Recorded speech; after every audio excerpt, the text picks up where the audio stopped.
দর্শক, একটি বিষয়ের প্রতি আপনাদের দৃষ্টি আকর্ষণ করছি।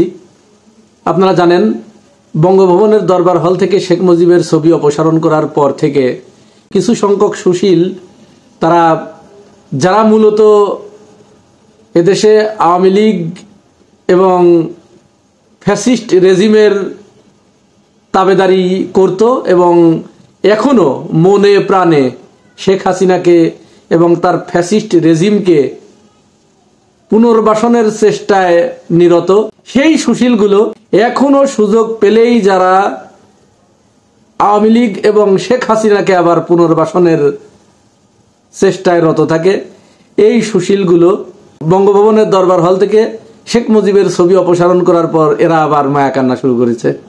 তো ঠিক মক্ষম একটি জবাব দিয়েছেন মাহফুজ আলম, আমি পড়ছি। তিনি বলেছেন, বঙ্গভবনের দরবার হল থেকে শেখ মুজিবুর রহমানের ছবি সরিয়ে ফেলার ঘটনায় বিভিন্ন জনের সমালোচনার জবাব দিয়েছেন অন্তর্বর্তীকালীন সরকারের উপদেষ্টা মাহফুজ আলম। তিনি বলেন, কন্যার ফ্যাসিবাদী শাসনের কারণে শেখের ছবি সরানো হয়েছে। এই ছবি সরানো নিয়ে যাদের আক্ষেপ, তিনি এই গণ অভ্যুত্থান ও গণমানুষের চেতনারই নিন্দা জানালেন। বুধবার 13 নভেম্বর সামাজিক যোগাযোগ মাধ্যম ফেসবুকে দেয়া এক স্ট্যাটাসে মাহফুজ আলম সমালোচনাকারীদের এসব জবাব দেন। মাহফুজ আলম বলেন, কন্যার ফ্যাসিবাদী শাসনের কারণেই শেখের ছবি সরানো হয়েছে। বাবার নামে ও তার 71 পরবর্তী চেতনার কথা বলে মেয়ে যে শাসন প্রতিষ্ঠা করেছিল তা পুরোপুরি ফ্যাসিবাদ। কেউ যদি সরকারি অফিস থেকে শেখদের ছবি সরানোর কারণে আক্ষেপ প্রকাশ করেন, তবে তিনি এই গণ অভ্যুত্থান ও গণমানুষের চেতনারই নিন্দা জানালেন। আমরাও ঠিক এমনটি মনে করি। আপনি শতভাগ যথার্থ বলেছেন মাহফুজ আলম। শেখ হাসিনা বাবাকে দেবতুল্য করা হয়েছিল।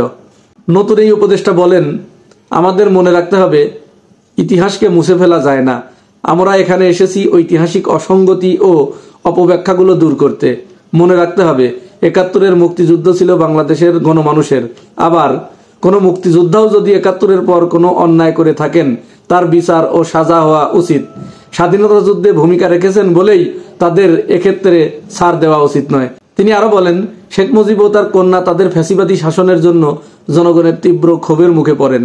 তাদের একমাত্র পার্থক্য হলো, শেখ মুজিব একসময় পূর্ব বাংলার গণমানুষের জনপ্রিয় নেতা ছিলেন, কিন্তু সেই জনপ্রিয়তা হাসিনার ছিল না। জনগণ পাকিস্তানি নির্যাতন নিপীড়নের বিরুদ্ধে তার অর্থাৎ শেখ মুজিবের নেতৃত্ব অনুসরণ করেছিলেন, কিন্তু 71-এর পর তিনি নিজেই একজন নির্যাতনকারী হয়ে ওঠেন। মুজিববাদের প্রতি তার সমর্থন ও পৃষ্ঠপোষকতায় 71-এর পর পঙ্গু ও বিভক্ত হয়ে পড়েছিল বাংলাদেশ। নিজের ফ্যাসিবাদী ভূমিকার কারণে 1975-এ তার মৃত্যুতে মানুষের শোক অনুতাপ কিছুই ছিল না। একদম সঠিক কথা বলেছেন মাহফুজ আলম। আমরা আপনাকে আমাদের অন্তরের অন্তরস্থল থেকে ধন্যবাদ জানাই যে আপনাদের ডাকে বাংলাদেশের প্রতিটি মানুষ যে বিপ্লবে ঝাঁপিয়ে পড়েছিল, এখনো আপনারা একা নন, আপনাদের পাশে আমরা আছি। আমরা ফ্যাসিবাদকে বাংলাদেশের বুক থেকে নিশ্চিহ্ন করতে চাই। এর জন্য আপনাদের যত ধরনের সাপোর্ট দরকার আমরা দিতে রাজি আছি। বাংলাদেশের 16 কোটি জনগণ দিতে রাজি আছে। আপনারা আপনাদের কাজ চালিয়ে যান। এবং ইউনূস সরকারের প্রতি সর্বশেষ আমাদের আহ্বান, মাহফুজ আলমকে কেন আপনার বিশেষ সহকারী থেকে উপদেষ্টার পদে নিয়ে আসা হলো? এখানেও আমরা ষড়যন্ত্রের গন্ধ পাচ্ছি। এই ষড়যন্ত্রের দাঁত ভাঙা জবাব এদেশের জনগণ দিতে প্রস্তুত আছে।